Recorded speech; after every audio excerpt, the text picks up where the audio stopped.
In this episode, we speak with Jennifer Hong of Levanter, whose aim is to help the traveller better plan their trips. We discuss everything from the consumer journey and discuss each of the stages within that journey and how Levanter fits into the all-important planning and dreaming stage, whilst generating revenue for travel providers. So my name is Chris Torres, and welcome to the Digital Tourism Show, episode 257.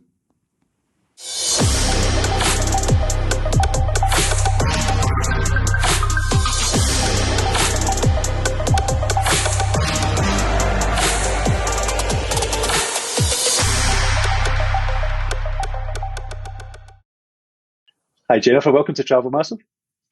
Hello, hello. How's Thank you things for a bit? having me.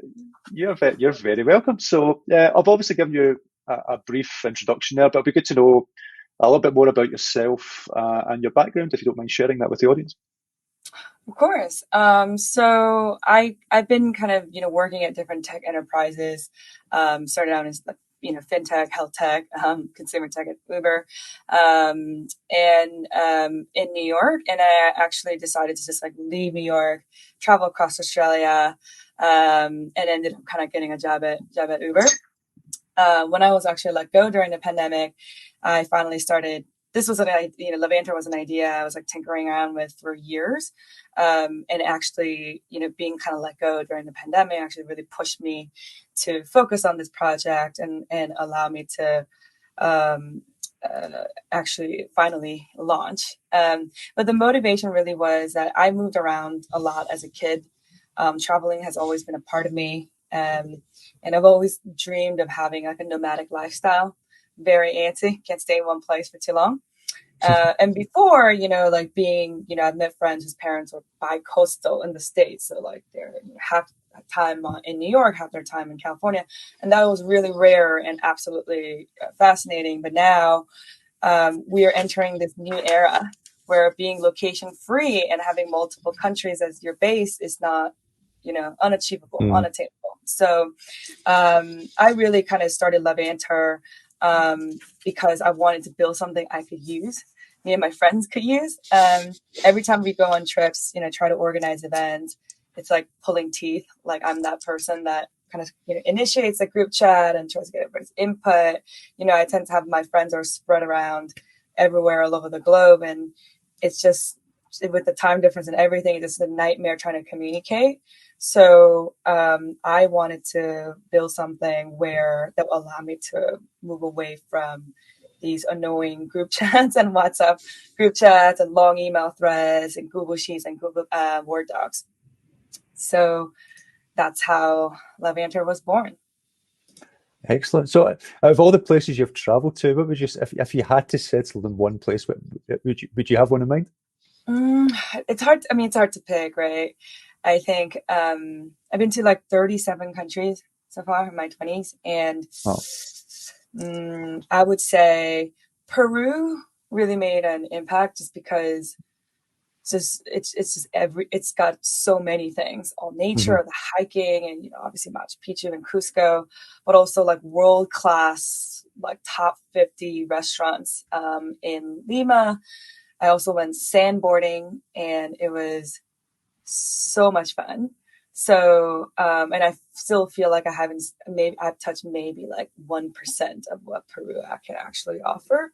So, yeah, I think that's something, that place I want to return on a regular basis. hmm Obviously Australia, where I ended up kind of, initially I, moved to Australia just to kind of travel for a bit, and then ended up staying, and I lived in Australia for 2 years.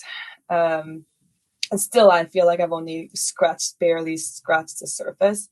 Australia is one of those places where there's so many weird, unique tours that I've never experienced anywhere else, like jumping crocodiles and Kangaroo Island and a lot of exotic animals. So I think those two places are probably hmm dear to my heart at the moment. Yeah. Well, yeah. I think I think we could all do with some travel in our lives at this moment in time, and hopefully that'll happen soon for all of us again. So I know I'm dying to get back out and travel the world again and stuff like that. So just Yeah. even going to events and meeting other people again, it's even something like that would be incredible. But there we go. Where are you But planning on going next? oh, well, I've not had my vaccinations yet. I should be getting my first one in the next few weeks. Hopefully, I'm at that age group, unfortunately, where we're now starting to get them. So hopefully, once I've had that, I would love to travel. So, well, there's talk of the Arrival event happening in Orlando in November. So I'd love to be able to go to that if I'm able to. Mm-hmm. So that would be the first place. But if it's for me, if I had one place to go to, my love has always been Japan. So it would be Japan. Would be my first choice all the time. I love that country. Yeah. So, but no, we're not here to talk about places we love to. No, it's just good to know, get a bit of background on yourself. No, we're here to talk a little bit about your platform and how it can help travelers sort of plan their journeys out. And as we know, every customer, doesn't matter who you are, you always go through a sort of dreaming and planning sort of moment stage. When you are planning your trip. And before we go more into how you can help with that, so in your opinion, what are the main issues or problems or maybe hurdles that you have came across when people are planning trips or looking for places where to go, etc., during that journey? And then we'll come on to maybe how your platform helps with that. So what issues do you see? I think it depends on the type of trip and the type of traveler you are, right? Mm-hmm. But for me, it's always been the communication and coordination part, but not just like, oh, like we're gonna, the using of Google Sheet, but also because now we use so many different sources for inspiration, right? We want to ask our friends and families. We might crowdsource ideas on Facebook groups. We might Google search. We have bloggers and social media. And before you know it, and especially if you're traveling with just one other person, you both have things you want to do on the list because Mm-hmm. FOMO is real at every stage of planning for every trip. You have limited time, at a place where you're unlikely to be able to return, right? To make up for it. So you need to maximize your time there. So I think that allows us, everyone, when you're traveling with one other person, for instance, you're both kind of going to all these different sources, coming back, right? And trying to make sure that, neither of us get FOMO. So I think that aspect is always challenging and requires a lot of effort in the beginning because you're doing a wide net search in the beginning. Yeah. Yeah. So in terms of the platform you've developed called Levanter, how does that make travel planning easier? And how does it help those travelers make those arrangements and make those plans? Yeah, it's a tool, right? It's a tool that's built to help you organize throughout your entire planning journey. So you start by dreaming, you start dreaming on Levanter by creating journeys. And there are kind of interesting things that we found about like how people are using this. But what happens is you go on our platform, you create a journey. So it could be Miami, bachelorette parties, whatever, whatever it is. And our users are, already actually creating ones for 2020, 2021 trips, obviously 2022 and even 2023 trips. Some are just TBD. They're just kind of dreaming. But then once you kind of create that journey, you have three main features. One is, idea board, two is, surveys, and then itinerary. So you and your crew can brainstorm and save all your ideas in one place, just like Pinterest. You can keep all the ideas and on a shared idea board. And when it comes time to make decisions on when you're going to travel, like activities you actually want to book, restaurants you want to go to, which Airbnb to choose or hotels to choose, you can use our custom design surveys to actually make decisions a lot faster. And then you can drag things from the idea board into survey, so to make the process easier. And finally, you can kind of put together a very customizable interactive itinerary on Levanter using drag and drop. We'll soon have a mobile version where users you'll be able to access these capabilities on, when on the go and also offline. But at the moment, we kind of implemented a workaround where you're able to download a PDF version of it that kind of keeps it organized. Mm-hmm. So, I mean, so that's kind of how the tool works as of today, Mm-hmm. as a early stage as of today. But this is but we got a vision going way beyond that. We're going to be adding like automation capabilities to make saving ideas during your research a lot easier. As I said, like you're going to social media, you're doing Google search, you're reading blogs. There's a lot of different sources you're using. So our goal is to add, certain capabilities to help auto save things that you find during your search, so that there's minimum like copying and pasting involved, and that is Yeah. important. You'll also be able to kind of share itineraries with friends and families if to exchange ideas. So you can kind of use this plug and play model to get, different itineraries from your friends or from other people in the community, right? And then, find the ones you like and then drop them into your own itinerary. This is all kind of really designed to improve the way we do research, the way we find recommendations, and from all kinds of sources. Mm-hmm. So it's not just a tool for travelers to plan. Then it's no. Am I right in thinking that this will connect to operators and OTAs and that type of thing, so you can actually then book through that as well? Is that correct? Mm-hmm. Mm-hmm. So Yeah. so it's giving maybe operators another chance of another platform to maybe get in front of and get their brand in front of, and hopefully some more extra revenue streams, etc., and things like that. So.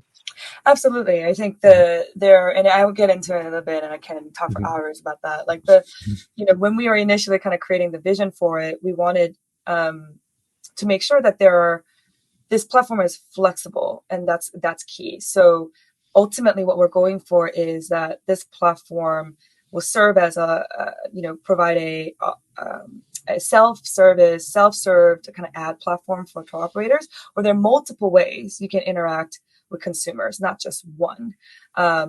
That allows us to kind of diversify revenue streams, but also provide much more value to our partners, such as tour operators, travel agents, influencers, and hotels. Excellent. I'm sure after the effects of COVID and everything else, and obviously there's a lot of destinations that they're still in the midst of it. No, luckily here in the UK and the US, etc., we're starting to, all fingers crossed, coming out of it. But no, there's, I think, anyways, for operators and travel businesses to generate extra revenue, and if it means another platform to help get in front of potential customers, and if you're capturing them at that planning stage, it's a key stage. That dreaming stage and planning stage is such a key stage. And if you can get them in front of them at that stage, then no, it sounds like you're going to have a platform that will do well. So yeah, so I could get into some of the kind of ways that we know today that we believe the services we'll be offering to tour operators and partners. That's okay. I'm excited of to course. share that. We see this platform as ultimately becoming a thriving digital marketplace where consumers and travel and experience providers, hotels, again, tour operators, influencers, all the players can interact in a mutually beneficial way. So what Levanter will be able to do, we cover all, like we mentioned, all aspects of the planning journey, right? So using that, we will be able to then turn around and provide a whole new funnel to travel providers, where you can generate new leads, reach target customers at the right time of the planning journey, and offer personalized incentives to get them to book. Before I kind of get into all this, I just want to explicitly highlight that we will not be like selling user information. We really thought this through, and this was a question that when we spoke to some hotels, they asked, and what our answer was no. But these days there's a hyper awareness around this kind of privacy protection. So the public sentiment is becoming kind of wary of their confidentiality. We believe it's in our best interest and the brands that we work, our partners' best interest, to respect that. However, we believe that we are offering a platform where, direct engagement is possible in multiple different ways. Our main kind of, revenue model includes this demand driven, extremely like micro targeted marketing tool. So as I mentioned before, like users dream of travel in Levanter. They create this placeholder journeys to call, right? They're like 2023, like I'm going to go here, Columbia cycling, or, something like honeymoon. And they're creating journeys for trips like far, far away, and even for upcoming ones. We know, when, where, who, what, how, and most importantly, the why of user trips. So providers can target users who are planning certain types of trips way early in the journey. For instance, we could say, this hotel, hey, travel provider, we have X number of users planning a trip in May that are considering your business or similar businesses or types of activities or hotels. Would you like to offer them deals? Now, what's unique on Levanter is you'll be able to offer very personalized booking incentives to entice users based on their travel preferences, the things that already got planned, etc. So you can offer discounts, for booking within 48 hours, free champagne or lunch, vouchers, etc. To play around with. So you can offer very, not things that are pretty cost effective booking incentives to acquire new customers. Because you have a much deeper understanding, you're going to be approaching them with deals based on a much deeper understanding of user intent and plans. You'll be able to customize them better. You could also just place, again, like flexibility, right? Like you could also place like ads, like, sponsored and suggested tiles on users like idea boards. And send them like sample itineraries. So we just kind of add new journeys to them if we know that they're thinking of, they're like, oh, like, they have birthday coming up, etc. And they already have created journeys for, their honeymoon. You can send them sample itineraries, much more contextual and interactive, right? Because they can look at it. They'll have the branding. There will be options to kind of drive them right to booking, right? And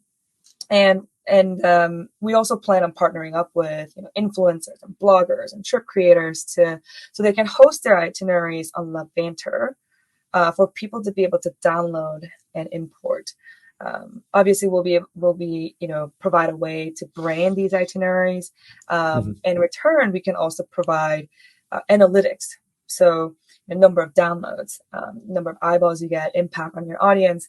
And as I said, as Levanter evolves into this marketplace, we'll facilitate like matching of brands and influencers and bloggers with a more transparent way of payment, which is based on number of downloads instead of here's a $2,000 for a post, not really knowing exactly what that's going to get you.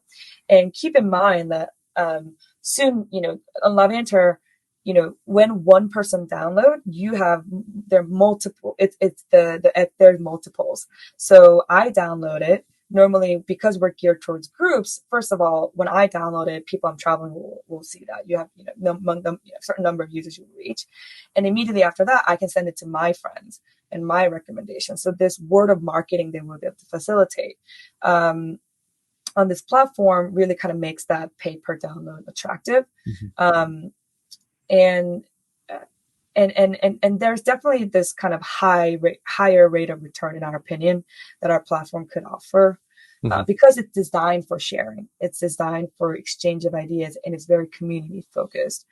I mean, I can keep going forever. And please no, I have to say, I like the aspect. I like the aspect of connecting the operators with influencers, and there's actually a question that came up in a clubhouse recently in terms of, should you use influencers? No, a lot of people have had bad experiences with influencers, and there's a lot of good ones out there as well. Don't get me wrong, but there's a lot of people have had bad experiences, and people just looking for a free tour and all these other things. It's like the horror stories that you hear, but the fact that you are connecting them with influencers, and then those influencers may only get paid if and when things happen or when downloads happen and things like that. I think that's a great middle ground. I think that's it's fantastic at trying to sort of solve that issue by connecting both and generating that revenue stream by the number of downloads rather than the number of followers, etc., that you may have from one post, for example, sort of thing. So it's really interesting.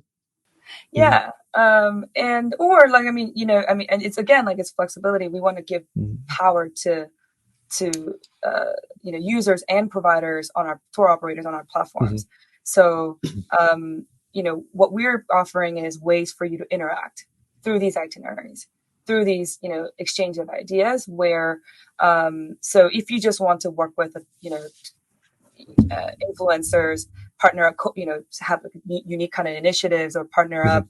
without paying, or just having them, giving them free tours and having them kind of promote yours to a certain extent, like whatever terms you want to set, we'll be able to kind of facilitate. Um, and but Mhm. as you mentioned, either way, we'll what we're providing is a way for you to have visibility over Mhm. how you're spending your marketing dollars and efforts. Mhm. Which at this day and age, with everything that's been going on for the last 12 months, no, 13 months maybe now, no, every penny is a prisoner. So being able to make sure that you're hitting that right audience, targeting the right people, marketing to the right people, that's going to be such a key aspect going forward. So it's really interesting that you're trying to not just be the planner, but try to solve some of the issues in terms of, like I say, the influencers and getting in front of people and the targeting, the marketing side of it as well. It's really interesting. I'm going to certainly watch it closely to see how things go. That's for sure. Yeah, yeah. And eventually, like, we want to, also plan on kind of partnering up with like tour operators or other partners to actually co-host events. So Mm-hmm. as our community gets bigger, like really kind of, we plan on building strong branding. I think, as an aggregator, sometimes, some aggregator platforms or TAs don't try to build direct relationship with users. We want to, because we're a tool, geared towards these users. We plan on having very strong relationship with them and building strong Mm-hmm. communities around it. So leveraging that, we can co-host events. Though again, another source of revenue generation for partners, and to kind of bring in a kind of a lot of like awareness and maximize your exposure. Mm-hmm. We also believe that there's a way to help match certain travelers with travel agents, to curate the whole thing from the start, and having an easier way of communication. I mean, we want to be a partner to everyone in Mm-hmm. the industry, and we have more ideas in the bag, but like one step at a time. Yeah, yeah. So now I watched one of the videos that you had on your website, knowing it. Obviously, for the traveller, for those planning, no, it's the platform's free if I got that correctly. Mhm. So I'm assuming you make money through and revenue through how operators interact with the platform and things like that as well. Is that through a commission model? Is that a yearly fee? How does that work for operators, etc.? Yeah, so we're really early stage, so things will change and we will change with Mm-hmm. them. But for now, we kind of looked at the model and said we're considering 10 to 15% commission fee Mm-hmm. for the earned like bookings revenue, and obviously the cost per download like ad model instead of cost per click. So again, kind of this Mm-hmm. action impact based pricing model. And our pricing model, when I say range, that really depends on how much revenue you're generating on our platform, so that we are not we've designed it that way so that we can help smaller tour operators to still be able to kind of Mm-hmm. compete and access the services without having to pay really high fees. Um, could be kind of a barrier. Mm-hmm. So Yeah. we have just only begun looking for providers interested in partnership, Mm-hmm. and started getting feedback from them, so we can best position this to and make sure that this is actually a really useful platform for all of our partners. We started Mm-hmm. speaking to hotels. There's some initial interest, so that's actually kind of taking momentum a little bit earlier than we Yeah. had expected. Mm-hmm. We for some of the, I want to highlight that, but for some of the early partners, so two things. One is that we are looking for partners to, providers interested in partnership, growing that list and making sure that we know like, and starting to kind of work on our onboarding process. But Mm-hmm. also for some of the key early partners that we will work with, almost in the near future over the next few months, to help us run some experiments so we can further refine this model. We are offering like a lifetime deal. Mm-hmm. Excellent. Um, Have you spoken to Christian Watts at Magpie? No, he his platform Magpie.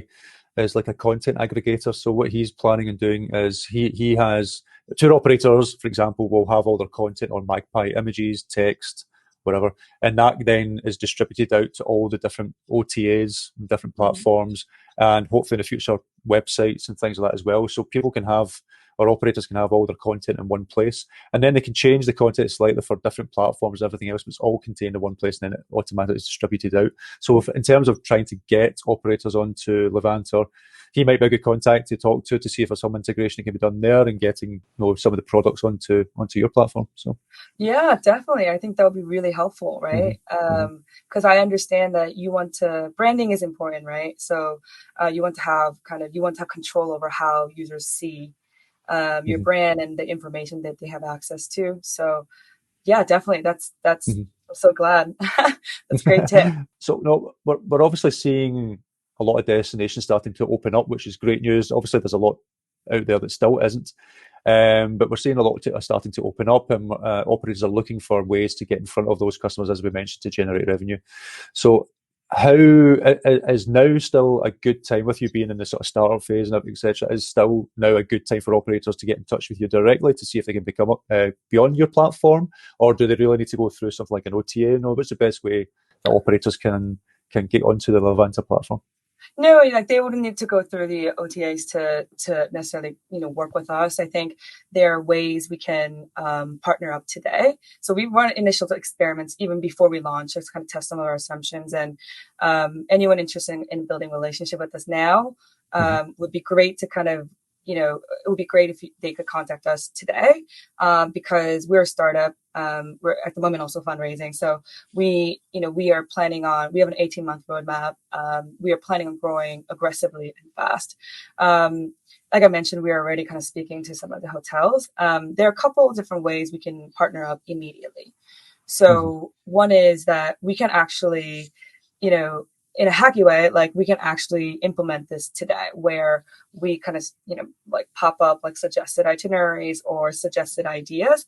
I've actually tried that. I've run 2 experiments on that and had pretty good reaction. So, we can kind of work with certain tour providers and hotel tour operators and hotels to kind of make suggestions and also start offering deals based on and to see what types of booking incentives work the best. So one way is, but at this stage, to go that far, we will kind of work. We are looking for partners that are willing to kind of run some experiments to kind of so that we can further refine the model. But besides that, even just kind of we have 30% of our users planning Europe trips, 30% domestic US trips, and then the rest of the world.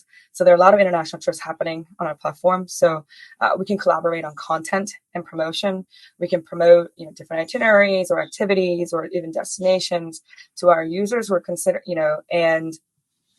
and kind of getting that content from them, promoting them on our social media as well. And if you have like, suggest if there are partners that have suggested itineraries they want to promote. We also found a hacky way to actually do this today where, we create some content to promote the itinerary, and there's an option to go to our website and request a download, and we just like pop them up like on their journey board. So there are things that we can do today. And the earlier, as I mentioned, we plan on rewarding partners that work with us early on. So that will be the incentive, and it will definitely mean a lot of this functionality we just mentioned, we can offer them today. And what's interesting about the whole itinerary download thing was, it's kind of a new concept, so it took a little bit of education, and we're still working through that. But what we noticed is that our users will go on our website and look through it, like download 1 or 2 to see like how does it work, and then they'll see the sample itineraries and journeys pop up. And then they come back to our website and download all of them. Yeah. Wow. That's been a pattern. Yeah. Yeah. I wonder why do you think they're doing that? I think it's just like, people, it's like a hoarder mentality. I don't know. Like it's like Mm, it's kind of like the we're going after initially like type A travelers, like people who like mm, constantly dream about travel. They're active on Facebook groups. mhm. They do a lot of research. They're likely they have a Google Drive folders of all these different itineraries and they've gotten from other people and et cetera, et cetera. So it's the same similar behavior. They see that and they realize immediately once you have downloaded all these itinerary of all cool places that they want to go to, they can customize it later. So it's kind of like, ooh, Mm, I like all these places. I'm just gonna throw them on my journey board, and then so that I don't have, I have things to think about later on. yeah, I have destinations to dream about. So that's kind of I think the mentality. But it is yeah, interesting that they come in and download all of them, like every single yeah. one of them. Yeah, That's incredible.